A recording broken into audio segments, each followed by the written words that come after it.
Halo?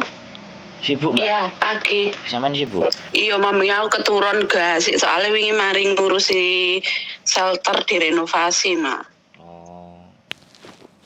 Oh iya. Piye. Sampean ada shelter ya berarti? Ono. Dan aku juga kerjasama mbak shelter government kan. Jadi apa jenengane nggak cuman satu gitu lah. Mana yang butuh tempat, mana yang sing kosong ya iso di refer loh. Oh berarti nek tiba-tiba rek di terus nang jopo gak iso, gak enek nggon iso digone sampean berarti.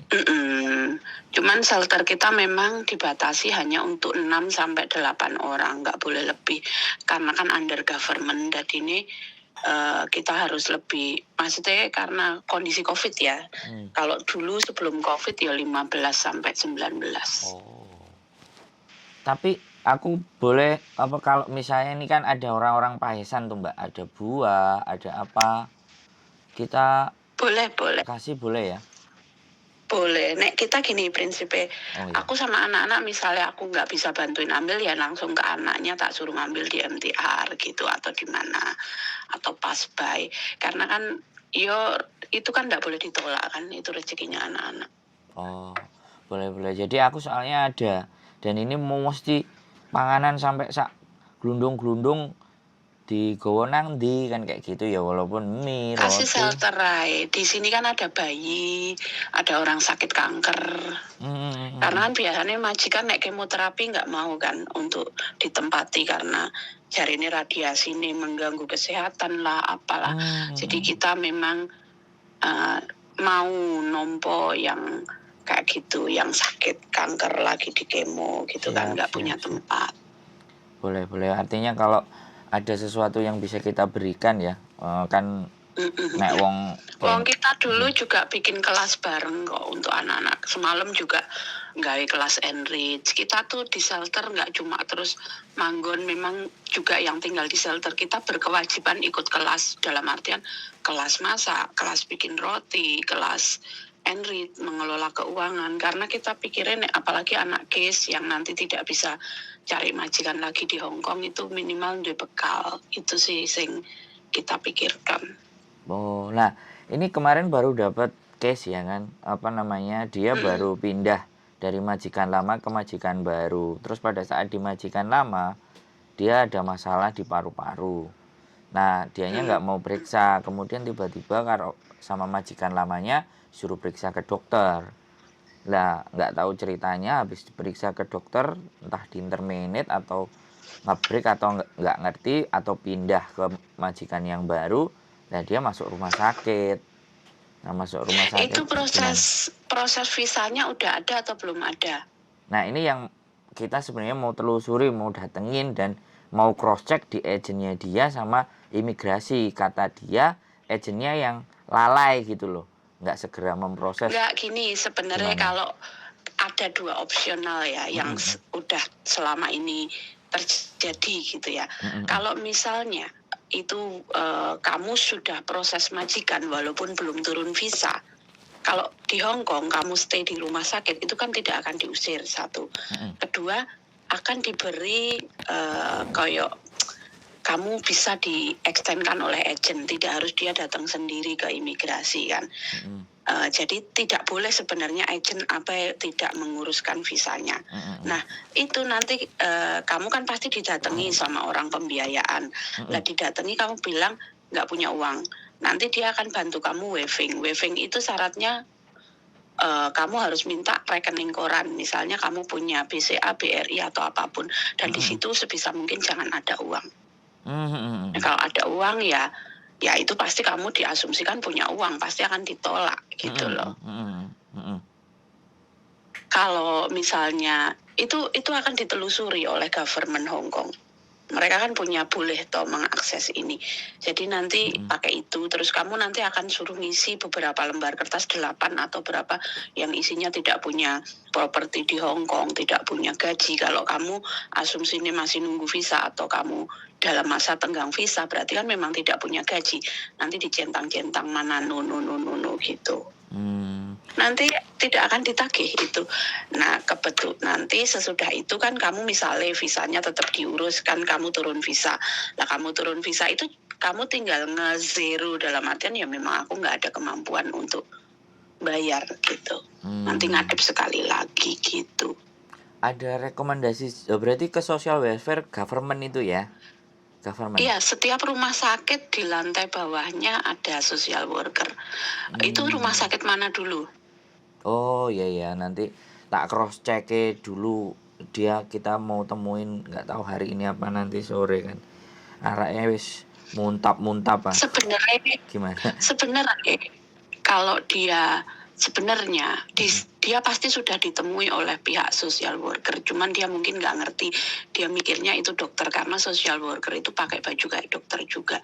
Nah, nanti dia akan dikasih nomor dari social worker itu. Jadi kalau mau nyari ya harus nyari orang itu, appointmentnya sama manusia itu, tidak boleh tiba-tiba datang ke. Jadi misalnya, oh aku social workernya Miss Ho, dilihat aja di bukunya dia itu.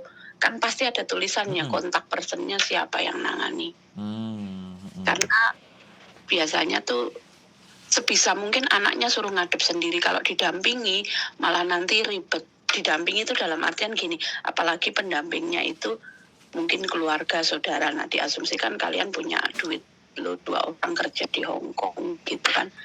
Di guidance-nya by phone aja. Dan anaknya dibilang aja macak melas. Siap. Kalau tidak bisa bahasa, itu nanti mereka akan mencarikan penterjemah, biasanya dari Cheers. Mantap. Di guidance-nya by phone aja, jadi anaknya tuh sebisa mungkin government Hong Kong tuh taunya ya dia sendiri di Hong Kong, tidak ada pembiayaan, tidak ada uang lebih, itu biasanya akan lebih cepat diproses social living-nya. Siap. Mantap berarti sampean ada shelter ya. Nanti kalau seandainya aku mau distribusikan sesuatu, kalau di tempatnya sampean boleh ya kan. Soalnya Pak Esan kan rutin toh Mbak. Terus dia ngomong, "Mas iki mesti sakmene keane ya nyemplung nang sampah ra nek kena dige nanti padahal masih seger-seger juga gitu loh. Maksudnya kalau enggak apa-apa. Kalau mau enggak apa-apa. Nanti biar diambil anak-anak atau kalian ketemu di mana terserah. Siap. Soalnya kan memang kalau di shelter kita ini agak ketat kan. Orang luar kalau mau masuk harus izin. Terus mau ada kelas pun harus di situ ada pihak pendampingnya yang ngawasin. Jadi aku sebenarnya juga kadang-kadang ya namanya kita juga cuman dikasih fasilitas ya kita harus manut sama yang ngasih fasilitas daripada dijabut. Betul. Ya nggak apa-apa kalau saya ada ilmu YouTube nek mereka mau dan perlu direkomendasikan, saya mau Mbak ngasih gambaran buat nanti teman-teman. Pokoknya nek ini aku sekarang kan lagi 3 kelas kan, keuangan, merancang usaha sama ini kan baking. Jadi nanti mungkin kalau pas ini udah slow bisa nyari slot waktu. Boleh. Soalnya aku kan ngajuin kelas juga harus bikin proposal ke mereka. Terus habis itu mereka agree apa enggak, karena ya pasti kan ngerti sendirilah kalau udah sama urusannya government itu kayak gitu itulah. Selalunya kita harus kulon wune itu melebihi kayak dan itu tuh nggak bisa bikin event kayak kemarin kan kita sebenarnya Natal mau bikin event, ternyata beberapa shelter tetangga yang juga kolerate sama kita tuh kena COVID semua kan. Jadi kitanya yang nggak kena COVID pun ikut di shutdown sama government. Maksudnya nggak boleh pergi-pergi, nggak boleh ini, ada ketemu sama orang-orang itu apa enggak, malah lah kok bar itu habis itu nggak ada takat, nggak ada apa, jangkrik government. Iya, jadi pemerintah Mbak, jadi keterbatasan dan prosedur itu kan anak wis bener-bener gawe peraturan sampai dawane kaya kitab suci baru kuwi dihapus kabeh. Aduh. Iya. Masalahnya begitu dihapus kan anak-anak merasa, lah ngopo iki aku dikekang sebegininya nih akhirnya seperti ini. Sembuh. Iya namanya. Soalnya yang ada satu shelter itu memang nakal anaknya. Itu kumpulan beling. Kan kita pisah, nggak bisa jadi ada observasi kan, ada rapotnya. Kalau anaknya terlalu troublesome kan nggak mungkin digabung sama ibu-ibu yang anteng-anteng yang Iya. di kita gitu. Jadi dan rapotnya itu kan bukan satu orang. Ada beberapa orang yang menilai baik dari behavior, ketaatan, terus ada psikolognya juga kan yang ketemu mereka seminggu 3 kali. Jadi anak-anak ya benar-benar di ini. Tapi isinya shelternya sampean kebanyakan orang kita atau macam-macam? Kalau kita itu di Filipina ya sendiri Filipina, Indonesia ya Indonesia. Cuman kita karena punya kita tuh yang Filipina sama yang Indonesia yang ini gede tempatnya kadang dititipi beberapa hari. Kemudian kemarin sempat dititipi anak-anak mission. Jadi ya memang kan kita sebenarnya dalam membantu itu kan tidak boleh milih. Toh nek kita bilang dititipi ya mau nggak mau kita nerima. Tapi justru nek tempatku itu tempat titipan anak kayak misalnya pas kemarin Christian Action mungkin mereka shelternya penuh banget ya titip kita nanti tinggal datang ke Catholic Center ya gitu. Karena nek aku tuh ngelihat anak ini pasnya di mana. Anak ini pasnya di mana. Kalau yang anak-anak tomboy nggak mungkin tak campur sama ibu-ibu sing takutnya kan ibu-ibunya tuh kadang-kadang kan kenyi jadi nengkok jadi malah tambah perkara. Harus dilihat dulu anaknya gitu. Luar biasa. Masih terus diletakin di mana. Saman masih terus ya, masih jalan ya. Masih ini aja kita lagi market obat lagi dari Indo karena udah nggak ada Panadol kan di pasaran, paracetamol juga udah mahal. Kita masih sebenarnya kalau butuh obat, butuh apa masih boleh ke kita. Iya. Karena kan memang kita sadari obat di luar itu nggak ada kan, makanya kenapa kita kan punya akses obat banyak, maksudnya bisa mengirim banyak obat. Jadi ya kita tetap lakuin itu gitu. Siap. Karena memang tujuannya buat social welfare ya. Oke lah. Iya, dan kita memang nggak mau terlalu ini kita kan ya wis tetap jalan tapi ya senyap. Iya benar ya memang justru yang ini yang senyap. Ya kalau kita kadang-kadang ya beda-beda sih jalan dan tujuannya sampean sing pure ke sana, tapi ya kalau seandainya suatu saat kita bisa support kan oke lah ya, support ya dengan sukarelawan sendiri wis, nggak perlu wow punya support ya support lah kan kayak gitu aja. Iya sih yang penting kalau setiap ada anak butuh bantuan kita ya sedia.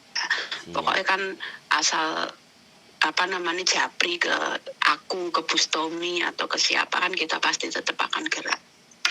Siap. Soal ini kan kasus akan meningkat setelah setelah tanggal 8. Jadi hati-hati ya. Betul. Jadi setelah semuanya soalnya kan dibuka itu. Bordernya kan udah mulai dibuka. Iya, aku ki wedi. Aku wis sadurunge itu harus order obat dulu, nanti takutnya kayak dulu tiba-tiba gak iso bergerak kan kasihan. Ya, jadi sampean yang sisi itu, kita yang sisi karena banyaknya arus orang Indonesia masuk ke Hong Kong memang harus mengedukasi kan. Edukasi itu kan tidak bisa diam-diam. Kalau edukasi itu aku sih cara apapun kalian membantu orang, aku tidak peduli karena kan setiap orang punya pendekatan sendiri. Dan kita tidak boleh julid atau judging. Aku sih tapi itu prinsipku. Cuma memang kayak aku tuh gak iso di depan kamera dan gak nyaman, jadi ya memilih untuk ya begini. Setiap hari ya masih ke hospital, tapi kan kliennya udah tetap, maksudnya udah ada ininya, dokternya juga udah, kita kan udah beberapa keling dokter, jadi enak, lebih cepat dan lebih bisa bantu anak cepat gitu. Ya makanya kan kalau kita kan lebih ke media, lebih ke luar, cuman kan memang punya Ya, tapi batasan-batasan. itu perlu karena Oh, apa? Dengan diedukasi seperti itu. Karena ada beberapa orang yang edukasinya itu hanya dengan visual dan suara baru bisa masuk nah, dan nyantel. Ada yang dia berani untuk nanya, ada kan yang enggak. Kalau yang enggak berani nanya ya kamu nonton itu kan otomatis. betul. Jadi Jadi berbagai macam cara kan kita pakai, Mbak. aku Penilaian sih julid bukan judging itu masalah urusan untuk mereka judulnya kan. Kita tetap punya baik. tujuan sendiri untuk memberikan sesuatu ya. Kalau tendensinya mereka terhadap nilai dan materi itu terserah mereka kan. Kalau buat Ya, kita, itu adalah bonus. lah, Tidak bisa dibilang itu menjadi tidak boleh atau dilarang kan enggak, selagi bisa melindungi privasi yang seseorang. melapor lah apa itu nggak apa-apa sih menurutku. Ya setiap orang punya cara sendiri, nggak usah. Jangan berlomba untuk terlihat baik kan intinya, karena terlihat baik itu nanti juga toh akan ada efek sampingnya, pasti tetap julid dimanapun itu ada, wis lah, gak usah ngrungokke omongane wong. Iya, Kalau aku gitu, betul ya. jalan aja lurus sama keyakinan kamu sendiri. Kalau Siap, kamu yakin itu baik, ya jalani toh. siap, siap. Jadi makanya aku kemarin ada anak case yang bengok-bengok, kasihan paru-parunya bolong, terus duitnya banyak, terus digeret laporan ke Wotengen, nggak ada solusi. Kalau sebenarnya kalau paru-paru jangan suruh pulang, karena paru-paru dokter paru-paru terbaik itu di Hong Kong, bahkan nomor 1 dunia. Sanatorium terbaik itu Hong Kong. Iya. Jadi sampean sarankan mbaknya itu jangan pulang. Iya. Jadi sebenarnya kan kita memang tidak pulang, tapi bagaimana visanya dia kelar, terus bagaimana dia di social welfare-nya bisa ngerti, bisa paham, bisa tahu karena anaknya sudah sangat Suruh emosi. siapin, jadi kalau dia memang sudah on proses visa, suruh minta kopian prosesnya itu. Iya, iya, iya. Masalahnya kan Karena itu nanti yang ditanya. masalahnya dianya sendiri masih labil, harus ditenangkan dulu bahwa semua persoalan ini bisa kita selesaikan karena di rumah juga dia tulang punggung, jadi ada saudaranya yang itu. patah, makanya ekstra. Jadi kita kerjanya kan ketika dia nggak bisa menyelesaikan itu ada apa sebenarnya. Wong semuanya di Hongkong itu bisa dikompromikan, semuanya bisa dibicarakan. Butuh psikiater atau apa, ngomong aja kita punya psikiater bagus dan itu tidak akan involve di case. Karena kalau psikiater itu jalannya ya hanya dia menangani masalah mental ya. Mentalnya, dia tidak akan ke case. Karena case-nya ya itu bukan urusan dia, karena dia hanya psikiater kan. Menenangkan aja ya, jadi kayak linglung apa. Biar anaknya mau open, biar anaknya mau bicara, biar anaknya tenang gitu. Siap, saya catat ini Mbak nanti. Kalau yang tiba-tiba dia ngeblank terus dikeluarin sama majikan gara-gara blank dan mumet dase, aku nanti tak coba ngubungin sampean bagaimana seperti apa.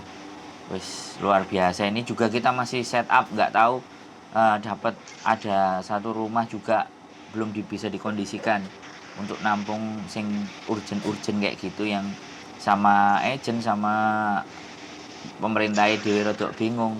Kita juga mau coba. Iya, tapi hati-hati ya sekarang kalau bikin shelter. Soalnya sekarang government lagi agak-agak sirik sama shelter. Karena dianggap shelter itu ya memang ada beberapa kita tidak bisa ini. Karena kan sekarang ngerti sendirilah, government lagi bersih-bersih. Jadi kalau mau ngecek lah semuanya. Biasanya yang malah jerumusin tuh anak-anak. Kita niatnya baik tapi anaknya ini yang ditolong kadang-kadang.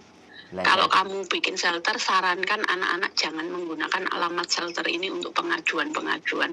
Karena nanti akan 1 bulan 3 kali didatangi polisi pasti dicek. Siap, betul. Ini sampean masih fokus di sini terus lah, luar biasa, keren lah. Nanti terima kasih infonya dan mohon maaf mengganggu waktunya sampean. Nggak apa-apa, ini kebetulan aku juga lagi mau ketemu social worker nanti. Ada anak mau pulang. Banyak pemulangan soalnya. Siap.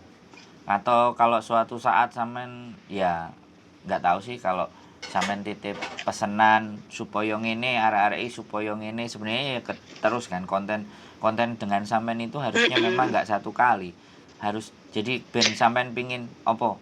Oh ngene iki lho, aku ngadepi ngene iki, kowe sing hati-hati, kowe kudu koyo gini. Jadi itu untuk preventif ya, ibaratnya sampean kan sudah banyak kejadian-kejadian case yang di dalam situ itu apa kan, preventifnya bagaimana, seperti apa. Cuman ya kembali lagi sampean karo kamera dan sembarang karya. Kalau aku tuh karo kamera itu nggak begitu seneng, tapi kalau podcast yang tanpa kamera audio tuh aku malah lebih cenderung seneng podcast. Boleh. Karena aku tuh kalau ngeliat kamera itu, aku orangnya memang dari dulu seperti itu. Aku kemarin sempat bikin podcast aja, aku padahal udah difasilitasi sama beberapa temen, tapi aku nggak bisa, aku nggak bisa. Aku bilang. Kecuali dijak omong kayak gini ya, kalau dijak omong terus ditanyain baru bisa. Ya audio itu aku masih oke ya. Aku tuh kalau kamera itu bener-bener nggak ngerti kenapa aku nggak seneng dengan kamera. Iya nggak apa-apa. Nanti kalau ada sesuatu, saya sebenarnya juga mau nanya apa sih Mbak yang ingin preventif apa yang menurut sampean perlu untuk disampaikan ke teman-teman. Kami ready lah kalau untuk suaranya sampean. Nanti coba aku bikin list lah. Soalnya ini akhir-akhir ini kan aku lagi sering diajak ngobrol sama social worker dan beberapa officer kan. Dan aku lagi bikin bukan rancangan sih, list kenapa dan apa sih yang dipulangin, case apa sih yang harus pulang, yang nggak bisa mengajukan paper yang ini. Aku juga lagi, karena kan banyak banget pemulangan ini. Ini minggu ini aja aku 3 anakku. Aku bersedia. Padahal punya bayi itu. Aku bersedia kalau menanyai sampean, kalau misalnya sampean ada sebuah pesan atau iki lho rek, ojo ngene, kalian itu begini gitu kan. Aku oke, aku bisa. Sampean kasih draftnya apa, monggo, untuk kemaslahatan lebih banyak lagi biar sampean itu lebih enak, lebih memahamkannya. Terus tujuannya sampean ben teman-teman mengerti, ben teman-teman pinter dengan case ini karena sampean sing langsung menghadapi dan berhubungan dengan orang-orang social worker. Oke lah. Saya sangat terbuka pokoknya kapanpun sampean. Oke lah. Gitu aja Mbak Alin. Sampean mau aktivitas. Terima kasih banyak infonya. Yuk, monggo sama-sama jaga kesehatan, hati-hati. Yuk. Luar biasa teman-teman. Andalan ya memang untuk mencari sesuatu dan mencari tahu case, masalah, sakit, sumbangan dan yang terlantar saya punya jagoannya. Ya mudah-mudahan tetap si mbaknya, ya saya sebutnya aja langsung Mbak Alinnya, tetap kuat, tetap semangat, tetap sehat, dan kita juga bisa bantu apa yang menjadi programnya dia untuk menyampaikan ke teman-teman semuanya. Sekali lagi, pagi hari muka kucel, gak jelas, tapi yang terpenting adalah isi beritanya, yang penting adalah isi kontennya. Mungkin saya belum bisa mengemas konten ini sedemikian rupa, tapi saya tidak akan mengurangi keinginan saya untuk bisa berbagi kepada teman-teman walaupun sifatnya informasi untuk dipakai dan tidak kita kembalikan ke teman-teman semuanya. Mudah-mudahan bermanfaat. Keep stay tune in my YouTube channel and see you next video. Bye bye.